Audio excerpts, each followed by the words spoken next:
Boa noite a todos, bom dia, boa tarde, independente da hora que você vai estar vendo isso aí.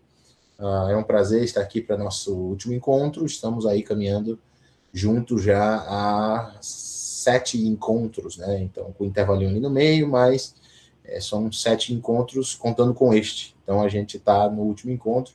Foi um prazer estar aqui com vocês, aprendi bastante.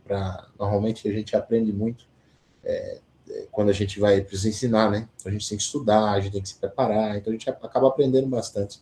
Então foi muito bom. Eu conheci outros irmãos que eu não conhecia, passei tempo com alguns de vocês, e na verdade tem outros que eu nem vi, nem sei quem são, porque às vezes a gente grava e põe no YouTube, né? Então, às vezes outras pessoas vão assistir. Então, se eu não te conheço pessoalmente, você está vendo esse vídeo gravado depois, saiba que foi um prazer de alguma forma ser útil, né? Para que você pudesse conhecer um pouquinho mais a Deus e a seu Filho Jesus.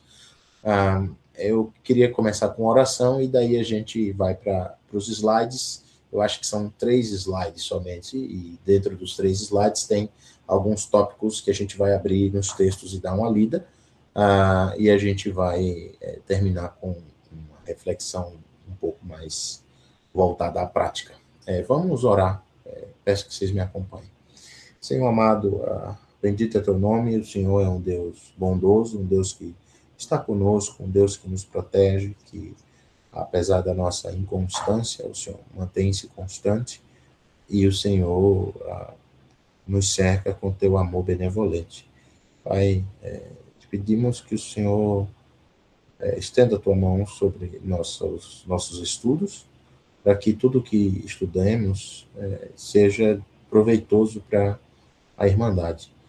Na verdade, o estudo bíblico ele deve ser orientado a uma vida prática. Ele deve ser conduzido a uma prática que, às vezes, a gente fica distante disso. Não que não busquemos aprender mais de ti, mas que o que busquemos e aprendamos seja para colocarmos em prática para louvor da tua glória. Pai, seja engrandecido por essa aula e que o que seja dito aqui nos empurre, nos impulsione pelo teu Espírito a sermos um pouco mais parecidos com teu Filho Jesus. No nome dele te oramos agradecidos. Amém. Meus queridos, minhas queridas, a gente chegou numa parte muito interessante. Veja, a gente não consegue contemplar tudo, tá? Então, na verdade, é o que eu falei na primeira aula, a gente vai estudar, no final a gente vai achar que aprendeu e vai perceber que ainda falta muito a aprender. Então, essa é a ideia. A gente tem, Deus, ele é insondável, a gente viu isso em alguns salmos, né? A gente viu isso lá em Romanos 11, né? Inescrutáveis são os seus caminhos. Quem que ensinou a mente de Deus? Quem que foi o seu professor, né? Então, essa é a ideia. O Senhor, ele é insondável. Agora, a gente aprendeu algumas coisas acerca do Senhor. Aprendemos algumas coisas acerca da maneira como ele se revela, a maneira como ele deseja ter uma relação com os seus filhos e com as suas criaturas, que ainda não são filhos, como o Senhor é, na sua personalidade, aquilo que lhe agrada, aquilo que lhe aborrece. A gente percebe as promessas que Deus faz, as alianças, a gente vê como que essa aliança se materializa, a última, então, né, que é a última aliança com a humanidade por meio do Filho Jesus. Então, a gente tem nosso Senhor Jesus como o mediador da última aliança, da aliança superior, né, como vai dizer o livro de Hebreus, que ele vai trazer melhores promessas. Né? Então, a gente vai ter Jesus nos trazendo essa última aliança, através da sua vida, morte e ressurreição e exaltação aos céus. Então, a gente tem esse caminho e a gente vai agora entender o que a gente faz com isso que a gente aprendeu. Agora, eu não vou te dizer tudo que você precisa fazer na tua vida, em cada momento, em cada passo, em cada instante. Né? Mas eu diria que se você continua buscando o Senhor e continua querendo aprender sobre Jesus, você vai viver uma vida inteira de constante ação, né, para Deus e para o próximo. Essa é a vida que Jesus nos convida. Né? Na verdade, tem um texto que eu gosto muito, se você puder, abra o texto de Atos, capítulo 10. Esse texto está no meio pregação de Pedro, quando ele está lá em Cesareia. Ele vai falar com um camarada chamado Cornélio. E ele vai começar a evangelizar o Cornélio, depois de muita insistência do Espírito. Inclusive, vocês viram, foi a primeira apresentação PowerPoint da história, né? Deus desce os lençóis e aparece as vaquinhas, né? E mate e coma, né? Aqueles animais, aquele negócio. Foi tipo assim uma apresentação de PowerPoint, né? De slides, né? E ainda assim, Pedro, né? Parece comigo ele, o cara de um coração duro, né? Vocês parecem com você também, mas ele, ai, como é que eu não vou? Porque, na verdade, Pedro sabia muito mais do que Deus, né? Fica nítido ali no texto. Ele vai dizer, Deus, como é que eu vou comer uma coisa que o Senhor disse que é impuro? Não, tá doido? Eu acho que o Senhor tá errado, hein? Eu acho que o Senhor não está entendendo muito bem a lei que o Senhor fez. Né? Então, eu não sei se, às vezes, você faz isso também. Vai tentar agir como um legislador. E aí, porque supostamente, entre muitas aspas, você conhece tudo da Bíblia e você conhece tudo de Deus. Aí você pega Deus, coloca numa caixinha e fica ele bem bonitinho em cima da estante, né? Aquela coisa mais linda. Mas não é o Deus da Bíblia, isso foi um ídolo que você criou, né? Porque o Deus da Bíblia, ele é imensurável. Você não consegue encaixotar o Senhor, o Todo-Poderoso. A gente viu lá o El Elyon, né? O Deus Altíssimo. Esse daí você não consegue. Né? Você vai lá, ele já está além do que a gente conhece. Atos capítulo 10. Então, nessa conversa de Pedro, verso 38, eu acho esse verso interessante, porque é um textinho que vai no meio do negócio, né? Você pode ler até o verso 37, a partir do 37. Eu estou lendo na NVI, mas você pode ler eu lembro da minha tradução da Almeida, né? Eu fui catequizado, né, com a Almeida Revista e Atualizada, né? Então, tem o pessoal que está rindo aí, que está se entregando, né? O pessoal que vem dessa turma aí, né, da safra da Ara, né?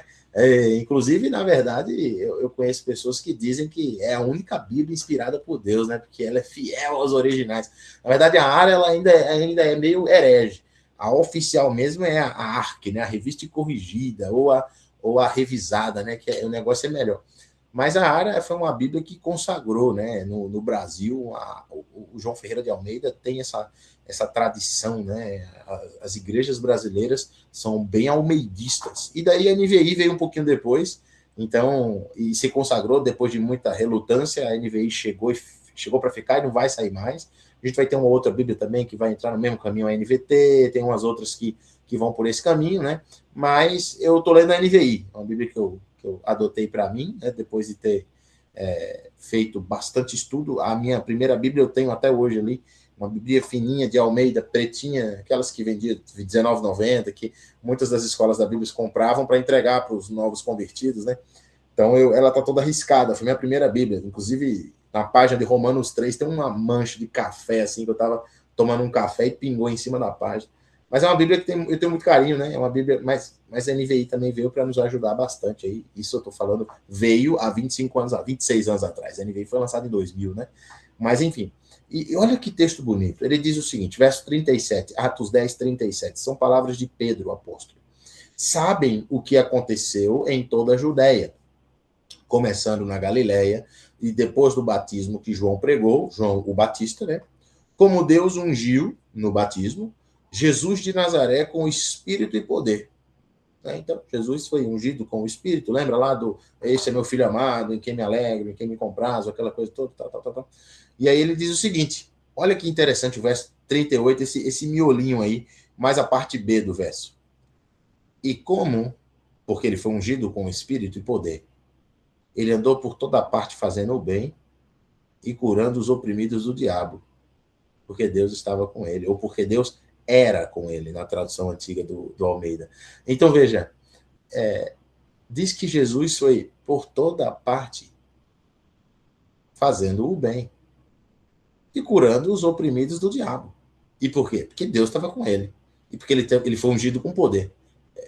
O miolo é o recheio, né? Então a gente tem a parte de cima do pão, a outra, e o miolo é esse aqui. Ele foi ungido com poder pelo Espírito, e por causa dessa unção, ele vai por toda parte fazendo o bem e libertando as pessoas da opressão do diabo. Por quê? E aí o outro pedaço do pão é porque Deus estava junto. Então, só que, veja, Jesus também fez isso conosco. Lembra? Você foi ungido com o Espírito quando você desce nas águas.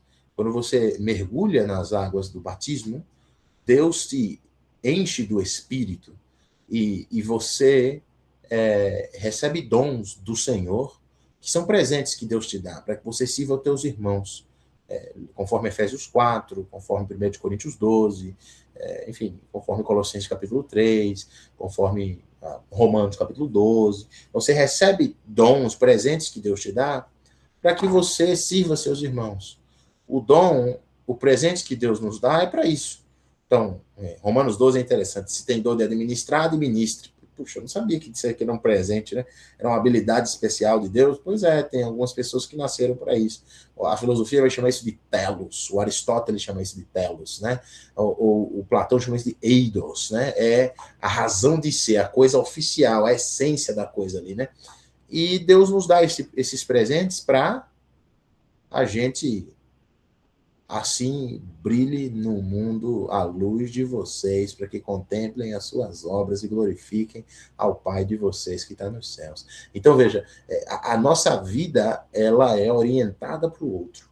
Tem um autor muito interessante, se você puder um dia, leia, Emmanuel Levinas. Ele, como o Paulo disse, aproveite as coisas e fique com o que é bom. E eu aprendi quando eu fui para o seminário, coma o peixe e tire as espinhas. Não dá para comer peixe, né? Ou quando der banho no bebê, jogue só água fora, tire o bebê antes, né? Então não dá para você, né, pegar tudo que tem na internet, porque eu já fiz isso, né? Então eu via, eu no início da minha caminhada cristã, não que eu esteja fora do início, mas no começo do começo, eu consumia todo tipo de material. E eu lembro que eu chegava nas pessoas, né, nas pessoas que me tinham evangelizado, falado de Jesus, e dizia, olha, aprendi isso, aprendi aquilo, aprendi isso. E parecia um bombardeio de informação. Eu queria dizer, peraí, vai com calma. Primeiro faz isso, primeiro faz aquilo, depois pensa nisso. Então, assim, era um negócio que a internet está aí para isso, mas se você puder depois, dê uma lida nos textos do... Inclusive o Álvaro Pestana, ele tem um artigo publicado numa revista lá da Católica, da PUC, da Unicap, né, da Universidade Católica de Pernambuco, que é o rosto de Levinas como chave hermenêutica, alguma coisa assim. É um artigo acadêmico, um pouquinho mais técnico, um pouquinho mais complicado, ele mobiliza alguns autores, mas o Levinas, ele vai trazer essa ideia, né? Ele é um escritor contemporâneo agora, ele vai trazer a ideia do rosto do outro. Ele vai dizer que o rosto do outro é a coisa mais sagrada no mundo. É aquilo que é o que na filosofia, na ética, na sociologia, nos estudos acadêmicos, inclusive na Bíblia, a gente vai chamar de alteridade. É aquilo que está para além de mim, é o outro. E eu não sei se você sabe, mas Deus te deixou no mundo para que você sirva o próximo. É para que você... Agora, eu não estou dizendo que você tem que ir por aí só ajudando os outros e fazendo tudo bonitinho e tal, e não prega nada de Jesus para eles, ou às vezes vai por esse tipo de caminho desequilibrado, de que é o que eu chamo de teologia do Saci Pererê, né? Que o cara pula de um pé só. Ele vai só... Ele só evangeliza e o cara está passando necessidade, precisa de uma visita, está enlutado, está passando por um problema, e a pessoa faz igual o Tiago diz, em nome de Jesus, Deus te abençoe, né? Ou, às vezes, a pessoa vai para o outro extremo e cai num desequilíbrio de que, não, a gente ajuda, a gente dá cesta básica, a gente visita, a gente faz tudo, e não evangeliza nunca. Nunca diz que o cara está perdido, que ele precisa de arrependimento, que ele precisa de salvação. Agora, esses dois caminhos são perigosos, pessoal. E eu digo isso olhando para mim mesmo e me convocando à ação. Eu não estou aqui querendo apontar pecado de ninguém, tá? E se você... o Renato está falando isso para mim. Eu não estou falando nada para você. Mas se está doendo o seu coração, é porque Deus está te acusando. Tá? Porque a palavra de Deus faz isso com a gente. Agora, veja, qual foi a última vez que você ajudou um morador de rua? Qual foi a última vez que você foi num presídio? E eu lembro uma vez, eu fui fazer um evangelismo. Eu sou meio doido, alguns vão me chamar assim. Eu acho que hoje eu não faria mais isso, tenho criança pequena, então eu teria um pouco mais de prudência. Mas eu fui dar uma volta e eu parei num certo lugar para comer. Recém-chegado aqui em Dourados. E daí eu parei para comer, tinha 3 moradores de rua na frente de uma lanchonete. Eles disseram, arruma uma comida aí para nós aí, tio. Tá. Eu falei, beleza. Falei, vamos lá comer comigo, daí a gente volta. Comecei a bater papo com os caras. Daí, um deles falou que era nóia, que estava preso, que um tinha vindo de São Paulo, o outro não sei o quê. As vidas tudo erradas lá, né? Aí eu falei, pura bucha, essas vidas de vocês aí, rapaz e tal. Falei, onde que vocês moram? Como é que é? Não, a gente mora na rua e tal, mas onde que vocês ficam? Não, a gente fica ali do lado da Havan. tinha a van do lado, tem uma rodoviária, a gente fica travando a rodoviária, não sei o quê. Eu falei, tá, então vamos fazer o seguinte, entra aí no carro, vamos para lá. Daí botei os caras. Mas o cara, o mais cheiroso, acho que não tinha tomado banho uns 15 dias, mas o cara tava podre. Daí eu falei, não, entra aí no carro e vamos lá. Depois eu, na minha cabeça, depois eu lavo o carro, vai ficar um imundício só, né? Falei, entra aí e vamos para lá. Daí coloquei os três lá no carro, e depois que eu contei isso pra minha mulher, falei, tá doido? Você bota 3 caras estranhos no carro, o cara te mata aí, rouba o carro, leva aí. O carro sem seguro, ó, maravilha. Né? E daí eu falei, não é possível que o cara vai ser tão desgramado. Eu tô de tão bom coração tentando ajudar ele, que é possível que ele vai ser tão canalha comigo, né? Na minha cabeça. E daí eu fui, a Carolina dizendo, é possível sim. Então, aí eu fui, pus eles no carro, a gente foi, deu uma volta, paramos num estacionamento, a gente comeu, bateu um papo e tal. E no final das contas, eu cheguei na igreja super feliz para dizer isso. Falei, domingo tem 3 pessoas no culto. Eu chamei os 3 para ir no culto. E daí, a gente se reunia em casas, né? Aqui, igreja pequena, não tem prédio. E aí o endereço era da casa de uma irmã. E daí a irmã ficou, puxa, mas é minha casa e tal, e não sei o que, e tal. E no final das contas, como eu não tinha dito para eles o endereço, eu fiquei de passar lá para buscá-los, eu acabei falando, tá, então tudo bem. Eu cheguei tão motivado para contar isso para eles. E eles deram um banho de água fria em mim. Sabe? Não, como que você faz um negócio desse? E não sei o que, não sei o que. E eu falei para eles, ninguém vai lá. Eu falei, a gente não vai fazer culto lá. E daí, quando vai alguém lá, aí não quer receber. Então, como que a gente faz isso? Porque é muito bonito, irmãos, é muito bonito. Eu não estou falando aqui, veja, eu não sou teólogo da libertação, de raiz católica, e nem sou o cara da missão integral, que você tem que salvar o cara da pobreza, né, fazer ele, libertar ele, né, salvar ele a vida toda, tal. Não, o que mata é o pecado, que condena eternamente é o pecado e a ausência da remissão de Cristo, né, do sangue de Jesus. Agora, às vezes eu acho, não sei a realidade de vocês, tá? Mas eu passei por muitas igrejas, porque eu já andei em alguns estados do Brasil. Cara, a gente fica com esse discursinho demagogo de que Jesus vai te perdoar, vem estudar a Bíblia com a gente. O cara tá com fome, velho. O cara não tem onde dormir, o cara não tem Bíblia, o cara não sabe ler. Como é que você vai pedir para ele fazer curso da Bíblia contigo? Então, esse extremo de andar por um caminho que Jesus não fazia isso. Jesus não fazia isso. O texto diz que ele andava por toda parte fazendo o bem. E ele libertava os oprimidos do diabo também. Mas ele comia na casa do publicano, ele ia visitar as mulheres que estavam enfermas, ele era amigo genuíno de Lázaro, ele tinha uma amizade depois, né, com o Zaqueu, que era um cara meio mala sem alça, né, depois se arrepende, ele vai ter... Então, veja, esse é um extremo. Agora, eu não estou dizendo que você tem que ir para lá, morar com as pessoas, né, mas, veja, isso é que é duro. Os caras fazem sem nenhum tipo de esperança. Esse comentário que a Mary falou é muito interessante. Vejam os espíritas. Vejam. Ninguém, pessoal, ó. Quantas pessoas que vocês conhecem que vão nos presídios? Quantas pessoas vocês conhecem que vão nas praças, invadir as praças e levar um alento para essas pessoas? E cuidar dessas pessoas e tratar das feridas delas, físicas e também da alma. Quantas pessoas vão em asilos de idosos abandonados, que os filhos não vão há tantos anos, e não são pessoas que estão morrendo de fome, às vezes são bem cuidados. O Cado colocou aí, tem Sal e Luz lá em Campinas, exatamente esse trabalho maravilhoso que o pessoal do Guanabara faz, acho que é do Guanabara, né? Isso. Meu marido lindo anda com um saco de roupa limpa, eu gostei dessa parte. Galera, ouve aqui, meu marido lindo, tá? Tem que me chamar assim agora. É que ele não usa apenas para doar pessoas nas ruas. Olha que legal. Ele tem ajudado a muitos. Veja, uma vez, eu nem sei de que igreja esse cara era. Não sei nem qual era a denominação dele. Não sei.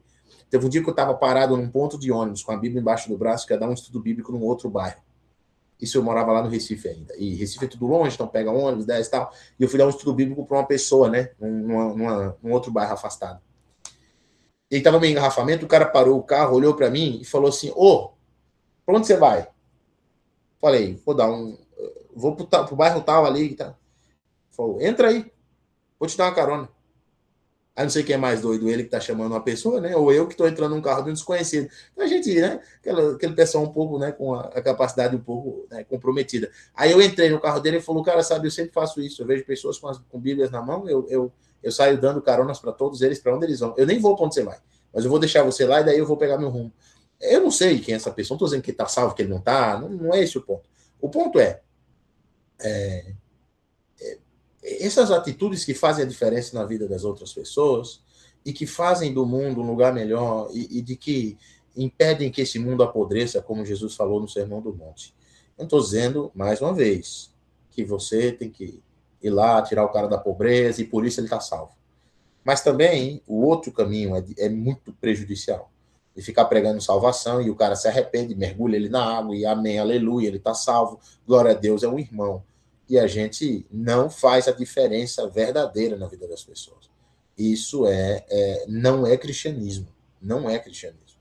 Veja a igreja de Atos. E aí, pessoal, isso aqui é um confronto para a gente. Quanto do teu dinheiro tem sido destinado para obras missionárias? Quanto do teu dinheiro? Porque, veja, a gente vive num mundo, como diz o meu pai, no mundo cão. O mundo é assim, a gente precisa de dinheiro, a gente precisa pagar conta, os boletos vêm todo mês, e a gente tem que pagar, a gente tem aluguel, a gente tem contas, a gente tem coisa de filho, tem isso. Ah, mas você também tem teus luxos. Você se dá o prazer de fazer muita coisa. Exatamente. É diferente. Muito bonita essa frase, Mary. Eu gostei.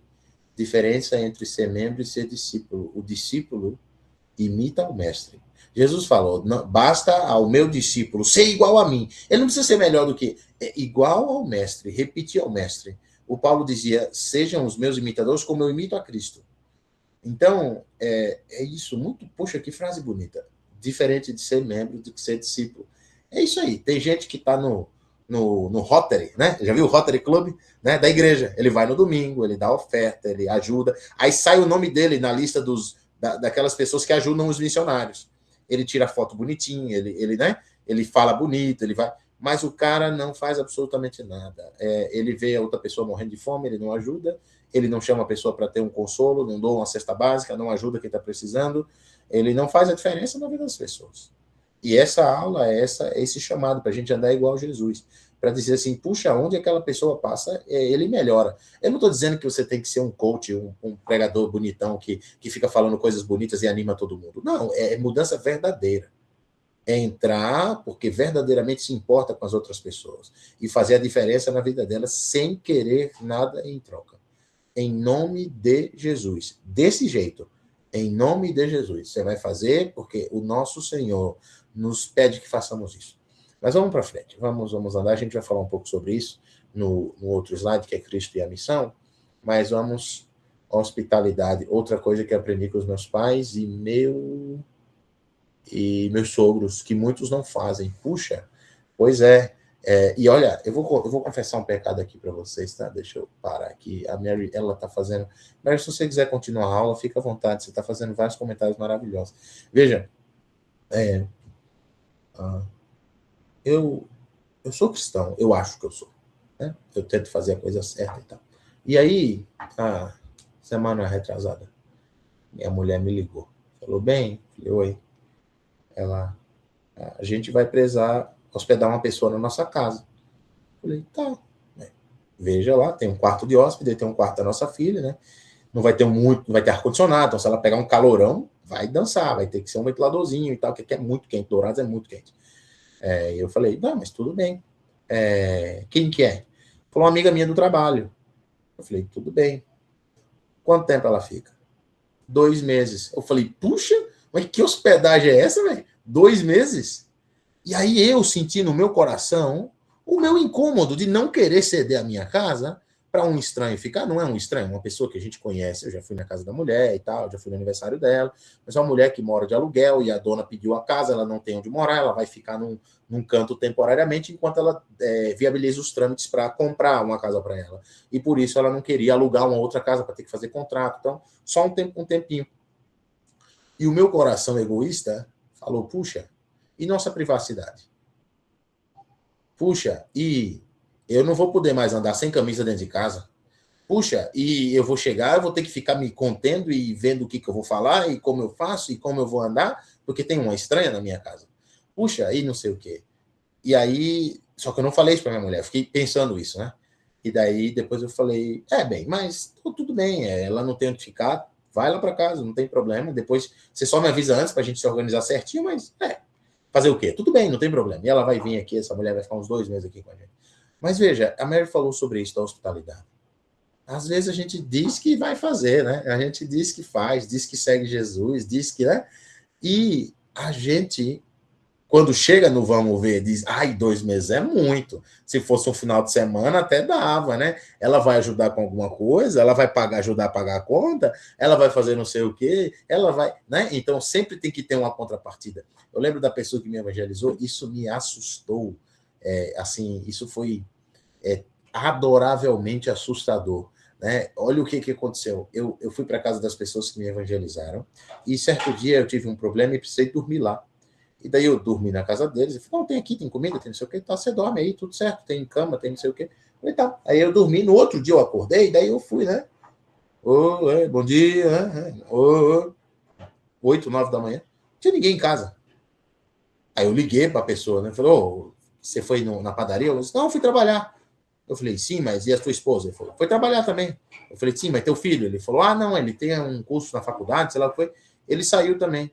Eu falei, como que eu faço aqui? Ele falou, não, tem comida na geladeira, você come à vontade. Se tiver, depois, quando você for embora, você pega a chave, tranca tudo e joga. Eu deixei a chave em cima do rack, assim, você tranca e joga dentro da casa, porque eu tenho uma outra cópia, e daí quando eu entrar eu pego. E eu fiquei, como alguém faz isso? Como alguém faz um negócio desse? Porque a casa é o lugar mais sagrado do mundo, é o lugar que ninguém toca, é o seu refúgio, é o seu canto de segurança. E você põe uma pessoa lá, né, que não te ofereceu nada, que está te dando custos, e você faz a hospitalidade nordestina, né? E você faz isso em nome de Jesus. Então, veja, essa é a ideia, né? É fazer do mundo um lugar um pouco melhor com a nossa presença. Mas vamos para frente. E daí, o seguinte, pessoal.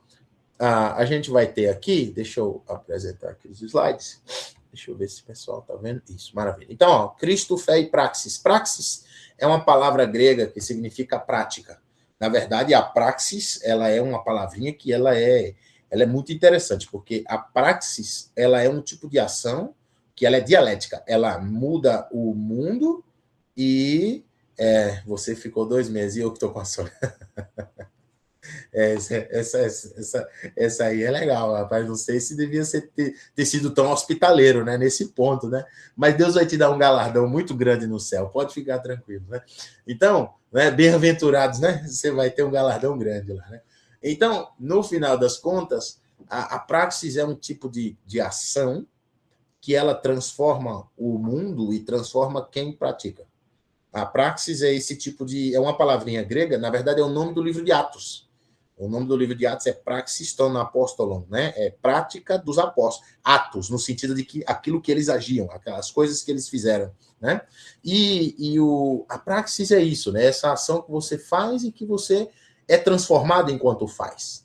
É isso o cristianismo. Como que você pode servir e você se enche do Espírito e fica grato porque está cansando? Você ajuda e você sai com o coração aliviado. Você visita quem está precisando, doa a tua energia, doa o teu tempo, a tua mente, o teu coração, às vezes o teu dinheiro, e você sai feliz da vida, regozijado e renovado. A coisa não bate pela nossa lógica, como a gente já combinou antes, né? Como a gente conversou antes. Então, a prática é esse tipo de ação que ela muda o sujeito e muda o objeto da ação, né? Aquele que a ação é direcionada. Então, a gente vai ter o cristianismo sem prática é mentiroso, aquele texto que eu citei lá, né? Assim também a fé, se não tiver obras, por si só está morta. Mas alguém dirá, você tem fé e eu tenho obras. Mostre-me essa sua fé sem obras, e eu, com as obras, lhe mostrarei a minha fé. Você crê que Deus é um só? Faz muito bem, até os demônios creem e tremem. Veja, ou você faz alguma coisa com essa fé que você diz que tem, ou você é um mentiroso. É difícil ouvir isso. Você é um hipócrita. Você é igual um fariseu, aqueles que Jesus odiava. As únicas pessoas que Jesus batia pesado. Ele não foi truculento com o Zaqueu, não foi truculento com a mulher pega em adultério, ele não foi truculento com Pedro, quando Pedro nega ele 3 vezes e fica, tá vendo, Pedro? Você aí, ó, duvido, você falou que não ia negar, tá vendo aí, ó? Tá vendo que tua palavra não vale nada, Pedro? Tá vendo, Pedro, que você fala e você não cumpre? Ele não falou isso. Ele sabe das nossas fraquezas. A gente levanta e cai muitas vezes seguindo Jesus. Mas o hipócrita, Jesus não tem pena. Ele vai com o pé na porta. Diz, vocês são sepulcros caiados. Vocês são gente que não presta. Eu não quero estar perto de vocês. Era melhor vocês amarrar uma pedra no pescoço e se jogar no fundo do mar. Vocês são inúteis. Vocês são abominação diante do meu Pai.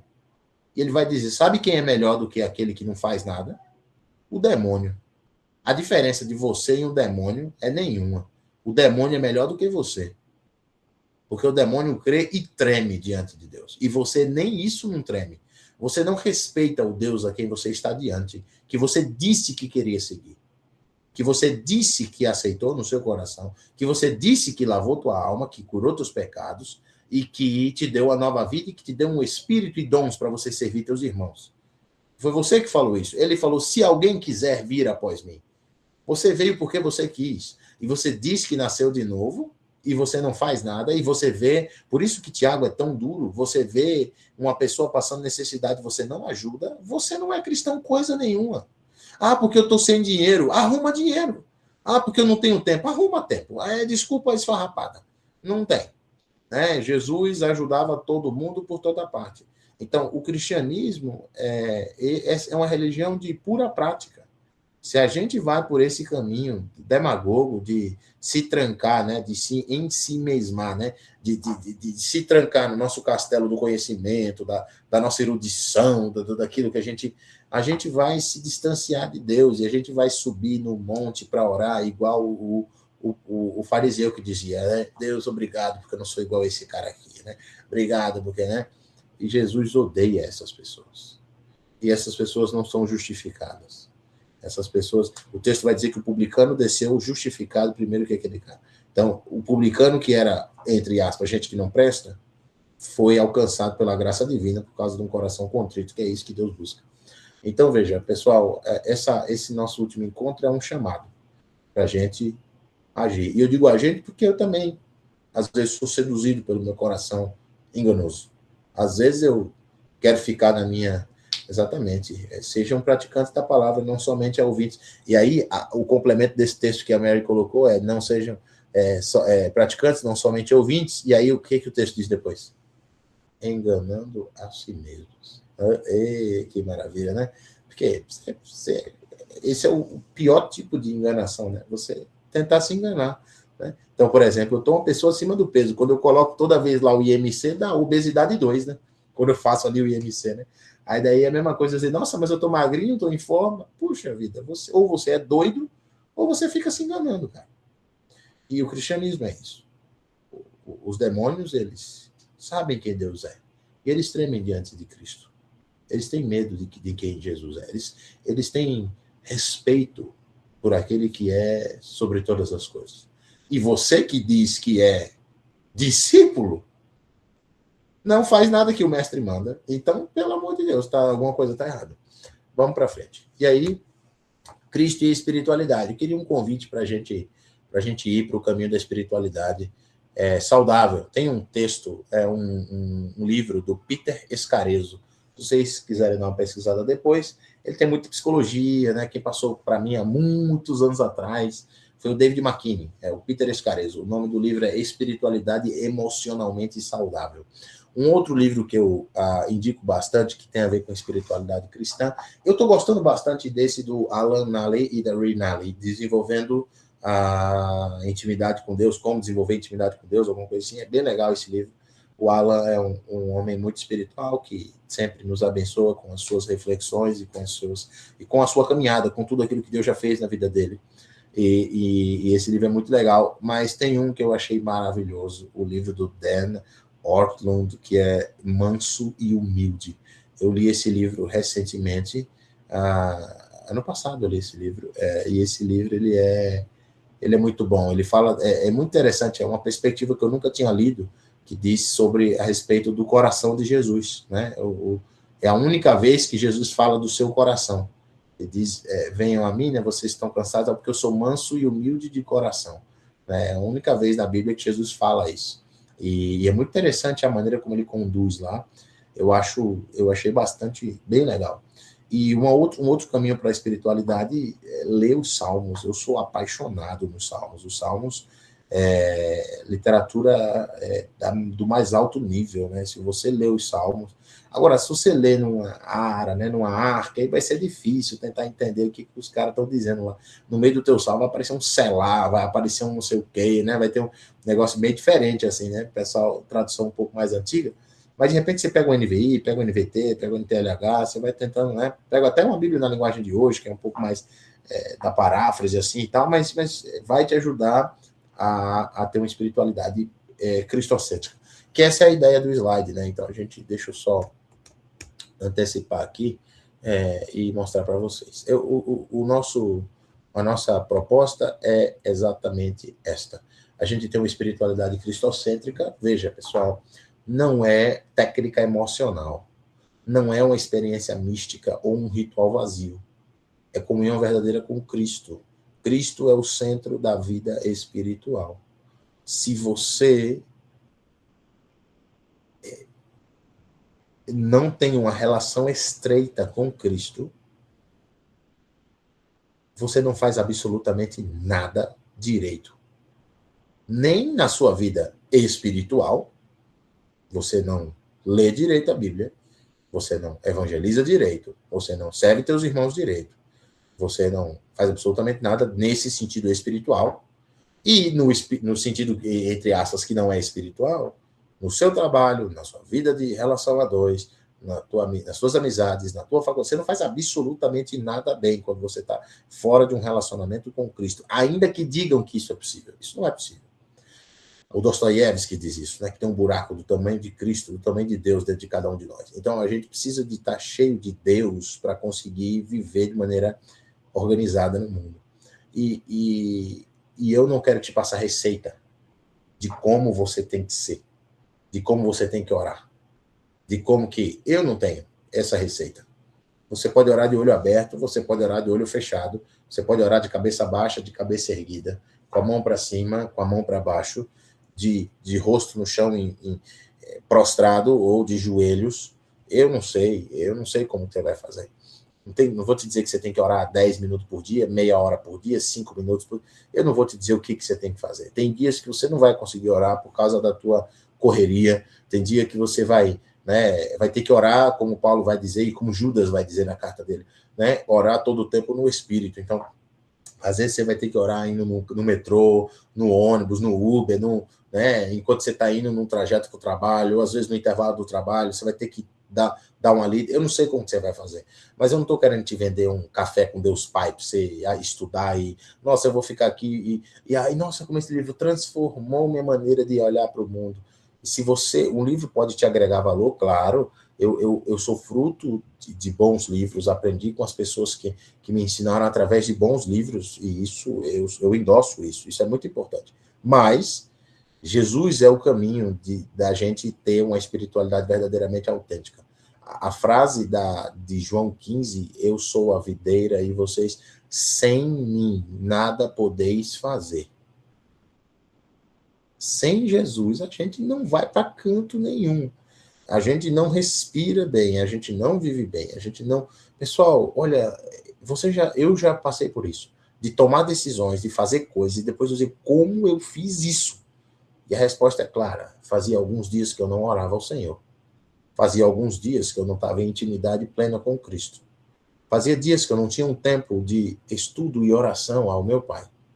E aí o reflexo é atitude sem noção, coisas erradas. Quando a gente começa a se afastar da luz, aí começa as trevas a aparecer, né? A Cristo como mediador, 1 Timóteo 2:5, Hebreus capítulo 4, verso 14, esse texto é coisa linda. Jesus foi assunto aos céus e ele está lá orando por nós, ele está intercedendo por nós. Não é Maria. Santa Maria, Mãe de Deus, rogai por nós pecadores. Não roga nada. É Jesus Cristo, o nosso Senhor, o nosso mediador. 1 Timóteo 2,5, ele é o mediador entre Deus e os homens. Hebreus capítulo 4, nós temos confiança, plena confiança, para entrar no trono da graça por causa de Cristo, que é o nosso sumo sacerdote, que intercede por nós o tempo inteiro. A gente ora ao Pai por meio do Filho no Espírito. A espiritualidade cristã é trinitária. A espiritualidade cristã envolve o Pai, o Filho e o Espírito. E a vida cristã verdadeira, que é o que o Novo Testamento vai chamar de vida piedosa, que é uma vida espiritual, espiritualmente cheia, ela envolve uma relação profunda com o Pai, por meio do Filho no Espírito. A vida no Espírito, a espiritualidade não é uma fuga do mundo. Isso é um legado muito grande das Escrituras e depois da tradição protestante. O católico vai fazer uma separação muito nítida entre o que é sagrado e o que é profano. E aí o protestantismo vai resgatar o que está no cristianismo bíblico e vai dizer, olha, se você quer coma, quer beba, quer faça qualquer outra coisa, faça para a glória de Deus. Então, 1 Coríntios 14, então você faz aquilo que Deus quer. Tem um conceito da tradição judaica, é uma tradução meio literal, é reparação do mundo, ou restauração do mundo. A ideia de que o próprio povo é Mashiach, é Messias para si mesmo, à medida que eles transformam o mundo, que o mundo é transformado através da ação deles, o mundo é reparado e restaurado através deles. Não estou dizendo aqui que você tem que abrir uma ONG para salvar cachorrinho, um projeto Tamar para cuidar de tartaruga, um outro que vai ajudar morador de rua, não estou dizendo que é isso que você tem que fazer. Se você quiser fazer isso, maravilhoso. Cuide do meio ambiente, ajude quem precisa, maravilhoso. E evangelize os perdidos, que são as tartaruguinhas, não tem céu nem inferno para elas. Os moradores de rua, os vulneráveis, socioeconomicamente falando, eles precisam de ajuda, de amparo, de auxílio financeiro, psicológico, material, mas também de salvação, de amparo espiritual. Mas a espiritualidade verdadeira, que é o que o Paulo vai chamar de vivam no Espírito. E aí, veja, eu não sei se você já prestou atenção no texto de Gálatas, mas o texto de Gálatas é muito interessante. Ele diz o seguinte, fui crucificado com Cristo. Isso é profundo. Como que Paulo está pregado na cruz com Jesus? E daí ele diz assim, e a vida em que agora vivo, os cachorrinhos viram estrelinhas. Eu conto essa mesma história para minha filha. Filho, uau, né? Tá no céu, né? Enfim. Não, mas tem uns textos lá de Isaías que dizem isso, né? Vai ter um cachorrinho, vai ter um boi, né? Vai ter não sei o quê. Como é que é, né? Depois o Guilherme responde isso aí, que o Guilherme é um cara que entende esses negócios. Então, a gente tem o texto de Gálatas, ele diz, a vida que agora vivo na carne, eu vivo pelo Filho de Deus, através do Filho de Deus, que morreu, que se entregou por mim. Então, veja, é o que o próximo tópico dizia, né? Uma vida...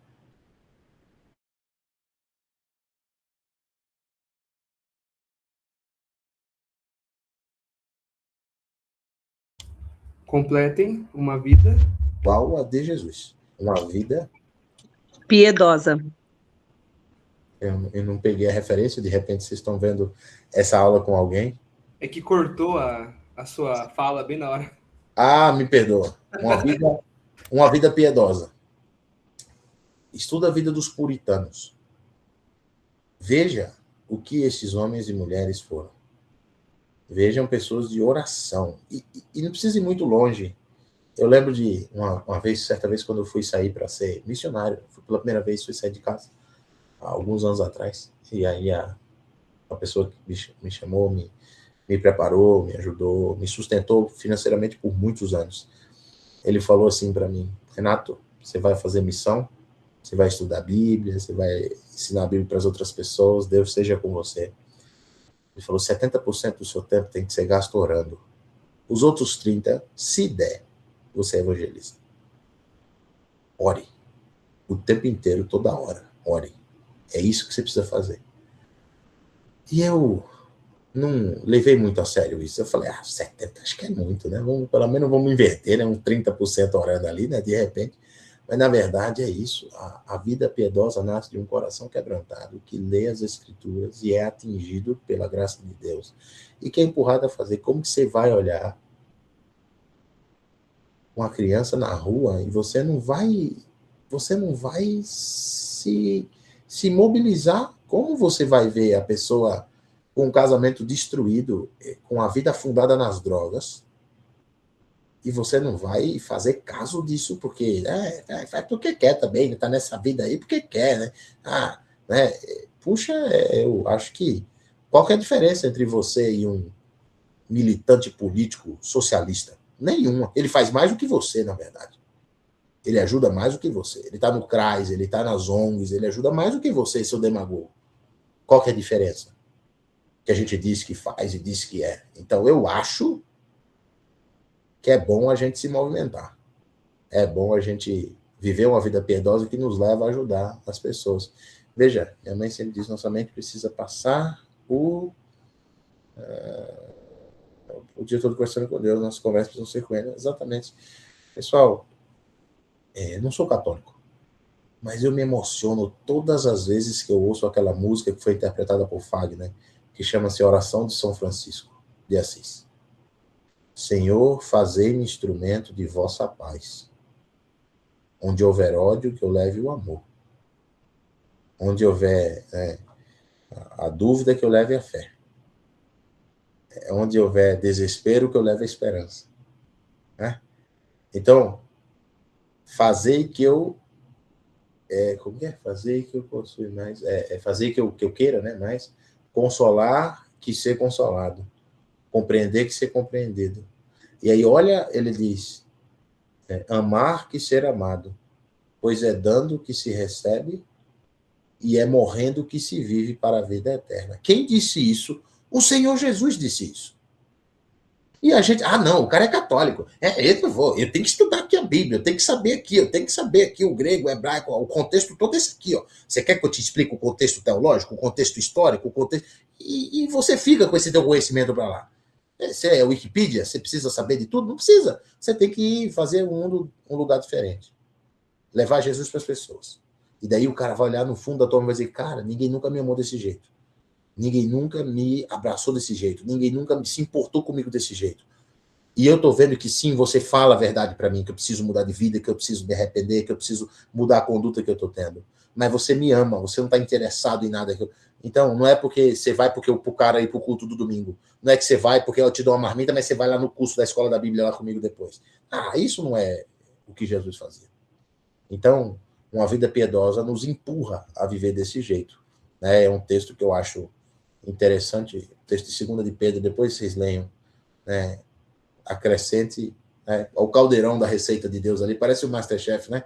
Acrescenta, acrescenta, acrescenta, e no final você vai ter uma vida piedosa. Vamos para frente. Daí, Cristo e a ética. Volta aqui. Pessoal, isso aqui é uma discussão muito grande, e eu vou tentar ser um pouco breve, mas Cristo, a nossa ética tem que ser moldada por Jesus. Eu sei que ética é um problema muito grande, né? A ética é problemático, porque tem livros, inclusive, de ética cristã, que são... Porque a ética é o que a gente faz com base naquilo que a gente sabe, com base naquilo que a gente entende. Então, a minha hermenêutica, a minha exegese, sobretudo minha hermenêutica, vai dizer o que eu faço com aquilo ou o que eu não faço, o que eu aprovo e o que eu condeno. Né? Então, isso é ética, é a nossa conduta diante das outras pessoas. E Jesus é o fundamento. Como que eu vou agir? Me abaixando e lavando os pés. Dizer, o que você quer que eu faça? No que eu te posso ser útil? Esse daqui. Então tá, deixa eu te ajudar. Né? Sem interesse. Sem nada. Agora, Cristo redefine valores. Então ele vai levar a lei lá no alto nível. Amar inimigo, perdoar, buscar justiça e pureza de coração, isso é coisa que você não encontra na mais fina filosofia. Você vai ter um Nietzsche, você vai ter um Aristóteles, você vai ter um Kant, Você vai ter um Platão, um Sócrates. Esses caras não chegam aos pés do rabino lá da Galileia, Jesus Cristo. Eles não chegam aos pés desse Jesus. Porque Jesus, ele vai por um caminho que ele é muito mais elevado. Ele é um caminho que ele transcende e que ele faz com que a gente viva uma vida abnegada e dedicada inteiramente ao outro. Isso é a tensão do ainda não. A gente vai buscar a justiça sabendo que nesse mundo nunca será justo. A gente vai amar o inimigo, apesar de saber que talvez ele nunca realmente aceite o nosso amor. A gente vai perdoar sabendo que às vezes a gente vai estar certo e que a gente vai ter que perdoar e a gente vai amar e vai guardar aquilo no coração e pedir que Deus seja o juiz naquela situação. A gente vai buscar ser puro de coração, sabendo que muitas vezes nosso coração é enganoso e quando a gente deixa de olhar para Jesus, a gente vai, às vezes, resvalar em alguma coisa. E Cristo como a cruz como uma forma de vida, né? Que é o que os teólogos mais novos chamam vida cruciforme. Uma vida de serviço, de entrega, de humildade, de sacrifício. Sem cruz, ética é somente discurso moral. Olha, sem serviço abnegado, sem uma vida dedicada ao outro, sem uma vida realmente que impacte o próximo, pelo amor, sem nada em troca, não tem diferença nenhuma entre você e uma ONG, entre você e o CRAS. Sabe o CRAS, Centro de Assistência Social lá, né, lá do governo? Não muda nenhuma a diferença entre você e um assistente social. Nenhuma diferença. E você e o conselheiro tutelar. Nada. Porque ele está tentando fazer do mundo um lugar melhor, mas você tem o suprassumo para fazer do mundo um lugar melhor, que é ajudar a pessoa que precisa libertar a alma dela. Isso o assistente social não vai fazer. Isso a pessoa que está ali tentando fazer uma ação ali não vai conseguir fazer. Mas a gente sim. E às vezes a gente... Eu digo isso, pessoal, me colocando dentro do jogo também, tá?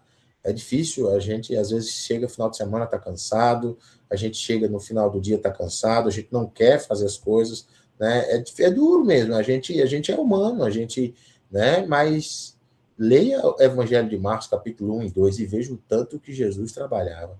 Rapaz, um cara de 30 anos, Jesus tinha por volta de 30 anos, um cara de 30 anos, fazia o que ele fazia de manhã, de tarde, de noite, de madrugada, ainda passar a noite toda orando. Rapaz, eu tenho um pouco menos de 30 e quando dá 8 horas da noite eu já estou aqui, né? Meio, né? Com a carcaça já comprometida, morto de sono, porque eu não fiz metade do que ele fez. Então, é um negócio diferente. E aí, pessoal, o que eu queria dizer? A gente vai entrar num campo da ética que é muito, e eu digo isso, sobretudo esse ano, que a gente vai entrar daqui a pouco vai ter a rinha maravilhosa aí, que é a política que está chegando em breve. Eu não vou tomar partido aqui de candidato A ou B, nem de espectro político esquerda, direita, centro. Se você quiser ficar de ponta cabeça, de centro, de direita, de esquerda, de costa, do jeito que você quiser, você fique. Mas o que eu quero dizer com isso, pessoal, é que Jesus ele é maior do que isso. E o código de ética de Cristo é maior do que qualquer outro sistema político. E eu digo isso como professor de sociologia, como professor de filosofia. Veja, eu estudei um pouco de Karl Marx, estudei um pouco de Adam Smith, o pai do liberalismo econômico, né? Um pouco do John Locke, o pai do liberalismo político, né? A gente estuda um pouco sobre Karl Marx, estuda um pouco sobre a Escola de Frankfurt, os sucessores do Marx, um pouco dos outros caras que são mais ligados ao marxismo e que vão dizer que a pobreza é fruto do capitalismo opressor e que a burguesia ganha sua riqueza com base na exploração da força do trabalhador, da classe operária e tal. E o discurso do outro lado, do liberalismo, que vai dizer que não, tem que ter iniciativa privada, o Estado é muito grande, não sei o quê, diminui, deixa mais autonomia para o sujeito, para ele conseguir se emancipar e conseguir produzir, e traz capital estrangeiro, e traz iniciativa privada. Veja, a gente sabe um pouco de tudo, né, nesse sentido, mas Jesus ele é extraordinário, é maior do que isso. Ele não cabe nem na esquerda, nem na direita, nem no centro, ele está acima de tudo isso. Então, se a gente vai entrar numa vida 100% do jeito que Jesus pede, a gente é um sujeito, uma pessoa que é diferente, que a pessoa não está muito preocupada se vai ter Bolsa Família, se não vai ter, e quem recebe Bolsa Família é porque devia estar trabalhando, ou porque não devia estar trabalhando. Tudo bem, a pessoa trabalha se ela quiser. Eu vou ajudar quem precisa. Você está precisando? Não, então tá bom. Me diz quem está precisando, que eu vou ajudar. Né? Eu não recebo Bolsa Família, mas eu vou atrás de quem não tem o que comer, de quem teve seu benefício negado, de quem está com uma dificuldade. Eu vou ajudar o cara que é rico, o liberal lá, o patrão, o empresáriozão que é rico, mas está numa depressão grande, está querendo se matar, né? E o cara está numa vida distante de Cristo. Eu também vou falar para ele lá, sabe? Eu vou conversar com ele, eu vou... E isso é Jesus Cristo. Jesus, ele entra na casa do rico e ele entra na casa do pobre, miserável. Ele come com o mais rico e ele come com o mais pobre. Ele visita o bem-sucedido e ele está batendo papo com pecadores e prostitutas e publicanos. Então, Jesus, ele é a nossa maior referência de ética. Se você quiser saber como agir em determinada situação, seja por causa do espectro político, puxa, não sei se eu faço isso, porque vai ter eleição, vão me chamar de esquerdista, vão me chamar de direita, extrema direita, disso, aquilo, outro, eu não sei. Eu sou de Jesus, tipo aquela música do Lázaro, que morreu na pandemia, né? Eu sou de Jesus, né? Então, essa é a ideia. Jesus, ele não é nem de esquerda, nem de direita. Ele revoluciona, não pegando em arma, não ajudando, não querendo fazer revolução, mas é a revolução silenciosa do amor, que vai amando as pessoas e transforma o coração delas através do poder do Espírito. E aquela pessoa que queria fazer o mal não faz mais. Isso é Jesus Cristo. Isso é o Evangelho bendito do nosso Senhor. Veja que documento mais extraordinário, a carta de Paulo a Filemão. Ele diz o seguinte, que Filemão, você está precisando de receber o cara aí, né? Tal do Onésimo. Parece que ele te roubou, fez alguma coisa, mas eu encontrei com ele aqui e ele nasceu de novo. Eu dei um jeito aqui, né? Deus me ajudou e eu, né? Dei um jeito na vida dessa carne de pescoço aqui e agora ele está voltando aí para ir ao teu encontro.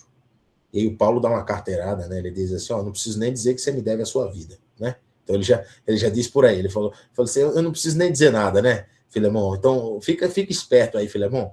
E daí ele diz assim, olha, ele está te devendo alguma coisa? Põe na minha conta e recebe ele como irmão. Isso é cristianismo. Isso direita não faz e esquerda não faz. Centro não faz. É revolução extraordinária do amor. É aqueles que amam e que o Espírito Santo invade a outra pessoa e transforma o coração dela e ela tem uma vida totalmente diferente, a ponto dela chamar o opositor político, aquele que o odeia, de dizer, vamos, eu te ajudo, você está precisando de alguma coisa, eu vou cuidar de você. Lembra do samaritano, é isso aí, isso é o Evangelho de Jesus Cristo. Então a ética vai por esse caminho. A ética ela tem que estar calcada nos ensinos de Cristo, senão, pessoal, por favor, eu já fiz isso, e eu não estou dizendo que eu sou um ser superior agora, não, porque às vezes a gente é enredado por isso. Veja, eu já perdi amizades por política, porque eu achava que eu sabia alguma coisa, porque eu achava que eu tinha o entendimento verdadeiro de qual era o sistema político que melhor se encaixava na visão de Jesus Cristo. E eu já vi terrores acontecerem e Satanás fica achando maravilhoso dentro da igreja por causa desse tipo de conduta, que as pessoas deixam de olhar para Jesus e vão olhar para as outras coisas e acabam se dispersando daquilo que ele quer. Para a gente fechar, eu queria que fôssemos para o último slide, e daí é isso. A ética, ela tem que fazer isso. Jesus redefine valor. Jesus... fiz besteira aqui. Jesus quer que a gente tenha uma vida de serviço, de abnegação. E, por fim, o último slide é Cristo e a missão. Missão não é projeto da igreja. A gente diz que é um dos ministérios da igreja, o evangelismo, né? O evangelismo é a razão de ser da igreja. A igreja existe para anunciar aquele que nos chamou das trevas para a sua maravilhosa luz. É para isso que existe a igreja. É um pelotão do exército celestial que já está no céu, mas ainda está na terra, e que vai, como o texto de Mateus diz, invade e derruba as portas do Hades e tira as pessoas do mundo dos mortos e traz de volta à vida pela pregação do evangelho e pelo Espírito de Deus dá vida a essas pessoas, tipo Ezequiel no Vale dos Ossos Secos, assim, né? A gente prega e o inferno treme e a gente entra no domínio de Satanás, arranca as pessoas da mão de Satanás. através do Espírito de Deus, e aí essa pessoa nunca mais volta para o domínio de Satanás. Então, é a continuação do trabalho de Deus na Terra. Essa é a igreja. Né? A carta aos Efésios vai chamar de eterno propósito de Deus, Efésios capítulo 3. Então, e testemunhas vivas. Veja, Deus, eu sei que tem músicas bonitas, né? Um perdão real vos entregou o rei, a voz soldados seus. Tem isso mesmo, né? Como que é aquela música? Né? Eu esqueci, sim. Mas o tema é disso, de soldado também. Tá? Sim, somos soldados, né? A Bíblia vai chamar a gente de embaixador. Mas a palavra melhor é mártir, que é a palavra grega para testemunha. Deus não precisa de advogado. Deus não precisa de professor. Eu vou ali ensinar ali para as pessoas, os burrões que não sabem. Eu vou ensinar para aqueles incrédulos que não sabem de nada. Eu vou não sei o quê. E a gente não faz aquilo que Deus fez. Fala daquilo que Deus fez conosco. Deus não quer que você... Veja o livro de Atos. Esse é o resumo do livro de Atos. Atos capítulo 1, verso 8. Vocês receberão poder do alto. Para quê? E sereis minhas testemunhas, tanto em Jerusalém, na Judéia, Samaria, até os confins da terra. Isso, o capítulo 1, verso 8, é o resumo do livro de Atos inteiro. O livro de Atos inteiro é um desdobramento desse capítulo, desse versículo. O livro de Atos são os discípulos revestidos de poder do alto, testemunhando de Jesus. E aí, essa é a ideia. Jesus quer que a gente fale para as pessoas o que ele fez na nossa vida. É só isso aí. Só isso. Olha, eu vivia desse jeito, Jesus me alcançou, e ele fez isso.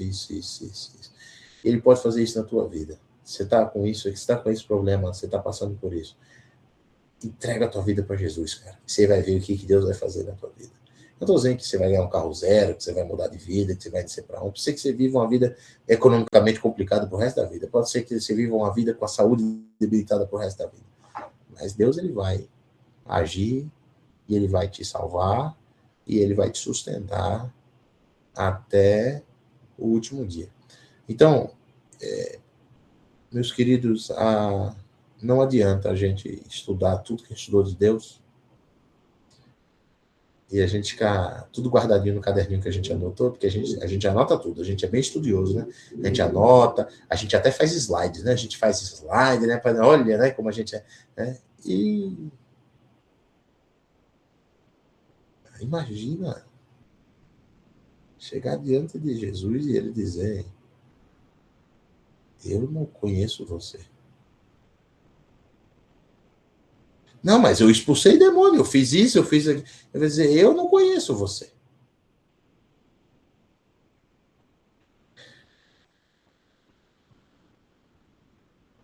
Que a gente aprenda a ser discípulo verdadeiro de Jesus. Dentro da nossa dificuldade, dentro da nossa limitação, contando naquilo que a gente chama de misericórdia e graça de Deus.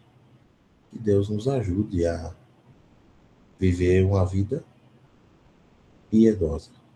Lembra quando Pedro vai dizer: vocês estão vendo que o mundo vai se acabar? O que vocês têm que fazer?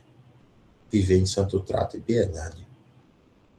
Então, agindo de maneira ética, servindo o próximo, fazendo o mundo um lugar melhor, em nome de Jesus, como o mestre fazia. Ou você acha que por onde Jesus passava ele causava problema e era insuportável? Não. Jesus era gente boa. Onde ele ia, as pessoas amavam ele. As multidões seguiam ele por causa disso, porque ele era tudo de bom. Jesus era maravilhoso. Ele não deixava de pregar a verdade. Dizia: arrependa-se, o reino dos céus está próximo. Né? Ele falava, ele dizia, mas ele era autêntico. Obrigado pelo tempo, obrigado pela paciência em me ouvir, sobretudo as minhas piadas sem graça, as minhas cantorias desafinadas e a minha filha gritando nos momentos a gerar incômodo. Foi um prazer estar aqui com vocês. Eu queria finalizar com uma oração, e depois a gente pode bater um papo. Oremos. Senhor amado, obrigado por esse tempo de estudos. Por favor, Pai, não deixe que a gente fique com esse conhecimento guardado e sejamos somente mais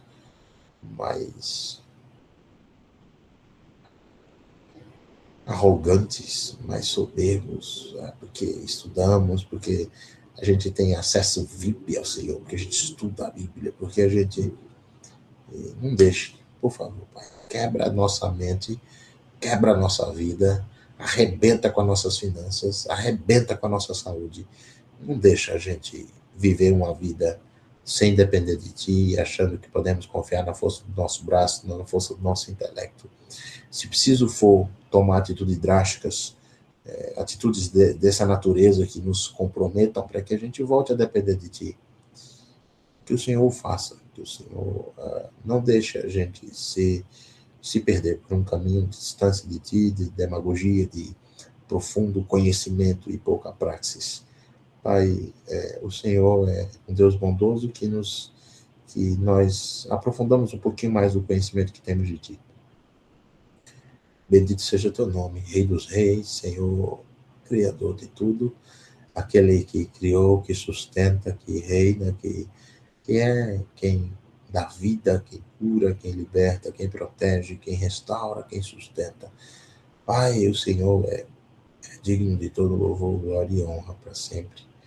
Bendito seja o Teu nome aqui na terra, nos céus. Que os anjos louvem diante da Tua face e engrandeçam o Senhor, porque o Senhor é o único Deus verdadeiro, aquele em quem confiamos, em quem servimos, e aquele que conta conosco para que nós façamos do mundo um lugar um pouco melhor, que mais e mais pessoas conheçam o Teu Evangelho, que pessoas que Te odeiam e que estão distantes de Ti sejam aproximados, que nós sejamos ferramentas úteis nas Tuas mãos para trazer pessoas, trazer os perdidos para Ti. Pai, sem o Senhor não podemos fazer nada. Estende a Tua mão benevolente e protetora sobre nós, para que a gente possa contemplar Tua face todos os dias e viver eternamente na Tua presença. No nome do Teu Filho, nosso Senhor, Todo-Poderoso, que lavou os nossos pecados e que nos deu uma vida nova, em que oramos. Amém. Meus queridos, obrigado. Obrigado.